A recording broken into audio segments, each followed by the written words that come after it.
Shalom dan selamat pagi saudara dan saudari semua. Ya, selamat bertemu kembali di dalam renungan pagi kita pada pagi hari ini. Ya, apa kabar semua?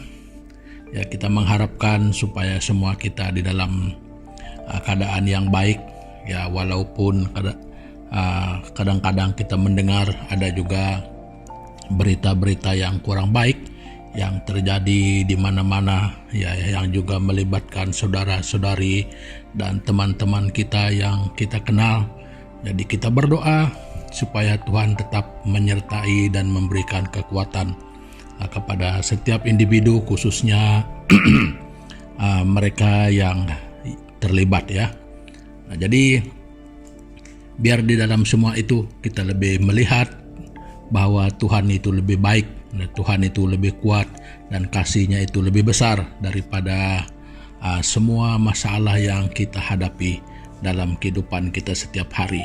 Nah, jadi saudara dan saudari semua, ya, pada pagi hari ini sekali lagi kita merasa bersyukur dan merasa bersukacita karena Tuhan masih memberikan bagi kita, ya, peluang untuk kita dapat berkongsi bersama, untuk kita dapat menemukan kebenarannya di dalam dan melalui firman-Nya.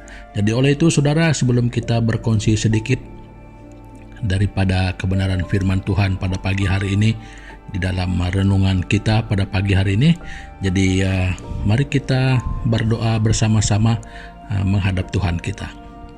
Tuhan Bapa di surga, terima kasih Tuhan Yesus pada pagi hari ini, ya, karena Tuhan sekali lagi memberikan kami kesempatan hidup, di mana dengan kesempatan ini kami tahu bahwa ini adalah satu kesempatan yang sangat berharga. Jadi Tuhan, kami tidak ingin menyia-nyiakan kesempatan ini, jadi kami ingin pakainya terlebih di dalam kami mencari Tuhan di dalam kehidupan kami dan kebenaran-kebenaran firman-Nya. Nah, jadi untuk itu Bapa, kami berdoa, kami menyerahkan pertemuan kami pada pagi hari ini ke dalam tangan-Mu. Jadi Tuhan memimpin kami, Tuhan memberikan hikmat, Tuhan menolong kami. Jadi sehingga lewat pertemuan kami ini Tuhan, kami dapat merasakan kebaikan, berkat Tuhan untuk setiap pribadi kami. Terima kasih Bapa, kami berdoa dan mengucap syukur hanya di dalam nama Tuhan Yesus Kristus, Tuhan dan Juru Selamat kami. Amin. Saudara dan saudari semua, ya, saya teringat, ya, waktu di bangku sekolah lagi, ya, terlebih di peringkat sekolah menengah, ya, kita banyak belajar tentang peribahasa, banyak belajar tentang bahasa-bahasa yang yang boleh memberikan kita pengertian tentang sesuatu, sama ada perumpamaan. Nah, jadi ada satu yang menyatakan bahwa lidah tidak bertulang. Ya, apa itu simpulan bahasa, apa itu peribahasa, ya. Jadi pokoknya ini sangat menarik. Lidah tidak bertulang, yang memberi maksud bahwa lidah itu tidak ada memang sesukanya, semaunya, ya, karena memang tidak bertulang ke atas, ke bawah, ke kiri, ke kanan, ya, semua boleh jadi. Nah, jadi karena lidah ini tidak bertulang, ya, setiap orang juga bebas saja untuk mengeluarkan kata-kata. Ya, jadi apa yang saya maksudkan di sini pada pagi hari ini, saya bukan membahas tentang lidah, tetapi saya ingin membahas satu perkara yang selalu dilakukan lidah. Ini hal yang baik, bukan hal yang tidak baik, ya. Lidah ini mudah juga untuk membawa kita mengaku, ya. Pengakuan lidah ini untuk mengatakan dan mengklaim bahwa kita adalah orang yang mengenal Tuhan, ya. Kita adalah orang yang punya agama, kita adalah orang yang tahu tentang kebenaran, ya. Jadi sampai kita kadang-kadang boleh ekspresi kita itu mungkin agak lebih, ya, karena menurut pengakuan kita, ya, kita benar. Nah, jadi saudara dan saudari, apa yang saya ingin kongsikan pada pagi hari ini adalah supaya pengakuan itu sesuai dengan kenyataan. Nah, ini yang saya maksudkan. Jadi supaya apa yang dikatakan, yang diakui oleh lidah itu sama juga dengan realitinya. Nah, jadi supaya nanti lain cakap lain jadinya. Nah, jadi itu ada bahayanya, ya, tidak sama. Nah, jadi untuk hal itu saudara-saudari, kita ingin melihat di dalam satu bagian, ya. Ini boleh berlaku dalam banyak bagian dalam kehidupan kita. Tetapi pada pagi hari ini saya ingin membawa kita dalam satu konteks di dalam kehidupan rohani kita, ya. Nah, jadi saya ingin membawa kita membaca dalam kitab 1 Yohanes pasal yang keempat. Kita membaca ayat 19 sampai 21. Jadi ada 3 ayat di sana.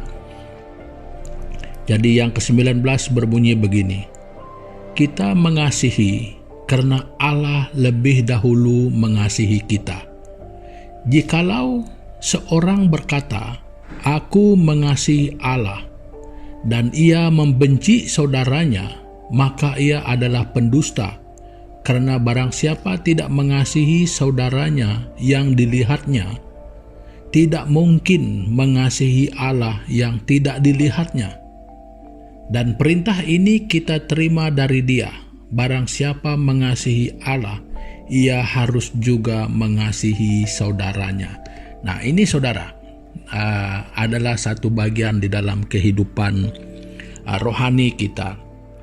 Jadi tidak kurang kita mendengar, ya. Ini sekali lagi saya katakan, kita bukan menghakimi, tetapi supaya kita lebih mendapatkan peneguhan.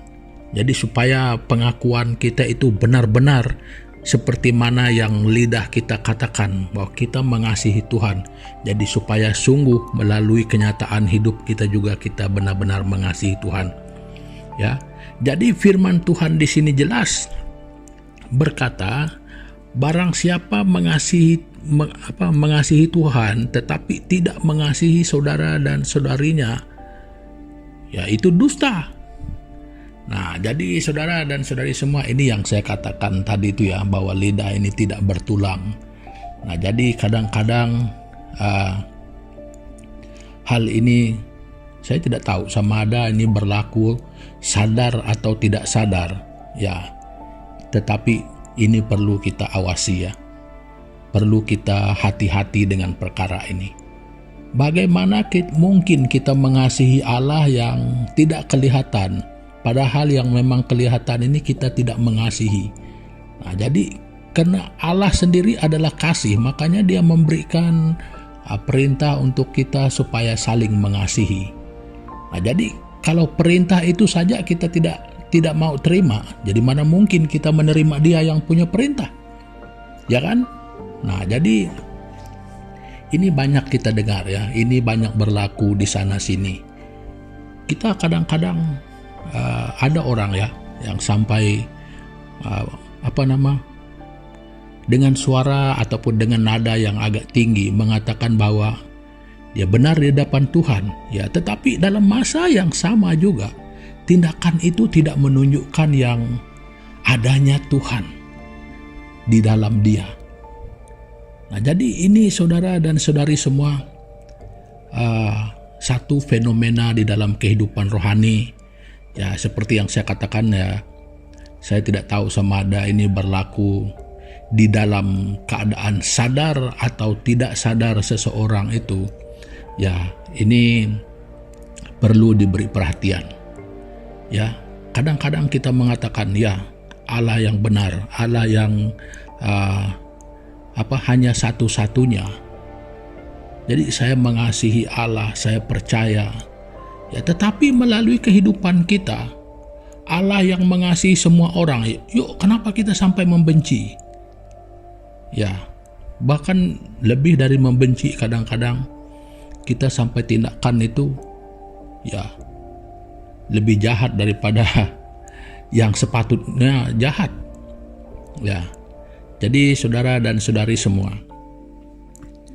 ini adalah satu yang boleh memudaratkan pengakuan iman kita sendiri. Rupa-rupanya pengakuan kita itu tidak sesuai dengan kehidupan kita.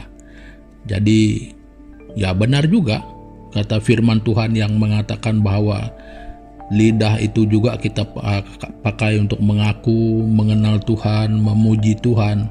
Lidah yang sama juga kadang-kadang membuatkan mulut kita itu seumpama tong sampah kadang-kadang. Ya, semua yang dituturkannya itu lebih buruk dari perkataan yang terburuk sekalipun ada. Sumpah serapahnya juga ya, tetapi kalau berbicara soal rohani ya kelihatannya alim. Ya, mungkin dari segi berpakaian kita kelihatan alim, ya itu bisa saja, siapapun boleh buat. Tetapi pengakuan itu dengan satu realitinya di dalam kehidupan kita itu saudara, itu yang lebih menjamin. Ya karena apa? Karena Allah itu sendiri ya begitu. Kalau Allah itu sendiri kasih, ya Dia mengajarkan kita untuk saling mengasihi. Jadi kenapa? Apa alasannya untuk membenci? Mana mungkin kita mengasihi Allah kalau kita membenci saudara dan saudari kita. Nah, jadi saudara dan saudari semua, ya saya tidak berbicara panjang, tetapi saya ingin memberi waktu ini untuk kita berpikir ya. Jangan sampai seperti yang dikatakan oleh Alkitab, yang menyatakan bahwa bukan semua orang yang memanggil aku Tuhan, Tuhan itu yang masuk surga, tetapi yang melakukan perintahku. Nah, ini bahaya saudara. Jadi bukan hanya dengan pengakuan orang itu masuk surga ya, jangan sampai ketipu diri sendiri. Bukan hanya dengan pengakuan, tetapi itu harus seimbang, mengaku sama dengan realitas dalam kehidupan kita itu. Jangan sok-sok alim ya, nanti kita sendiri pula yang kata orang tercicir sebenarnya. Ya, jadi itu hal yang ditakuti oleh Paulus. Aku juga tidak mau, katanya, kalau setelah memberitakan Injil nanti aku sendiri yang ditolak. Nah, jadi saudara-saudari semua, ini sebenarnya cukup memberi satu peringatan kepada setiap orang, ya, setiap kita. Jadi bukan untuk kamu, bukan hanya untuk dia, bukan untuk saya, bukan untuk satu orang, tetapi semua kita. Ya, kita harus memperhatikan hal ini di dalam kehidupan kita. Ya, saya juga setiap hari memperhatikan hal yang sama dalam kehidupan saya. Nah, jadi inilah perjuangan kita. Ya. Nah, jadi saudara dan saudari semua,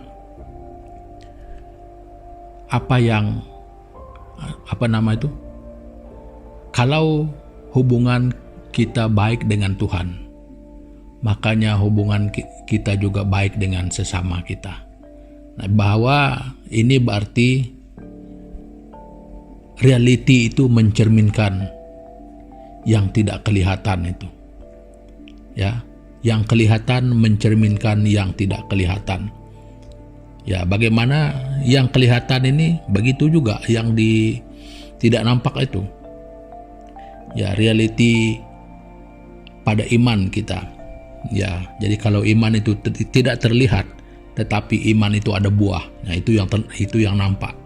Ya. Jadi mengaku beriman ya bisa saja, silakan saja.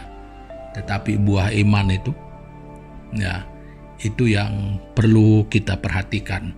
Jadi saya tidak boleh melakukannya untuk saudara, dan saudara semua juga tidak dapat melakukan itu untuk saya. Jadi bermakna ini adalah tugas pribadi kita. Ya. Nah, jadi perkongsian saya pada pagi hari ini ya sampai di sini dulu, dan sebelum kita mengakhiri pertemuan kita, jadi mari kita bersama-sama datang kepada Tuhan sekali lagi di dalam doa kita. Mari kita berdoa. Tuhan Bapa di surga, Bapa kami yang kami kenal di dalam nama Yesus Kristus, Jadi terima kasih Tuhan, firman-Mu pada pagi hari ini yang mengingatkan kami tentang kehidupan kami dan pengakuan iman kami. Jadi kami bersyukur karena Tuhan menegur kami supaya kami lebih teliti memperhatikan kehidupan kami yang secara nyata dengan pengakuan iman kami. Jadi supaya hidup ini sebenarnya melambangkan iman kami. Jadi terima kasih Tuhan atas kebenaran firman-Mu. Jadi supaya untuk masa-masa yang mendatang ini kami mempunyai satu tindakan yang lebih berhati-hati memerhatikan dan melihat kehidupan kami. Jadi supaya tetap dalam keadaan yang seimbang. Jadi Tuhan dengan kesempatan ini sekali lagi berdoa menyerahkan kehidupan kami bersama ke dalam tangan-Mu pada hari ini.